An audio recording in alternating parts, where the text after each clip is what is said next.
দক্ষিণ রবীন্দ্রনগর উন্নয়ন committee Rajendra circle school রোডের অধিবাসীবৃন্দ শ্রী শ্রী শ্যামা মায়ের আরাধনায় এবার তাদের 35তম পূজার আয়োজন করেছিল। এখানকার প্রধান অতিথি হিসেবে উপস্থিত ছিলেন শ্রীমতী উষা দেবনাথ, পৌর প্রতিনিধি, 6 নম্বর ওয়ার্ড, দক্ষিণ দমদম পৌরসভা। সার্কেল স্কুলের সামনে উন্নয়ন কমিটি পুজো মণ্ডপের সামনে আপনাদের পুজোটা কত বছরের পুজো এবং কত বছরের পুজো এবং পুজোটা সম্বন্ধে কিছু বলেন।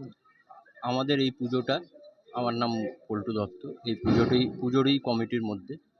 এবার আমাদের এই পুজোটা হচ্ছে 35 বছর ধরে। আমাদের এমনি ওয়ার্ডে সামাজিক প্রোগ্রাম আমরা সব কিছুই করি।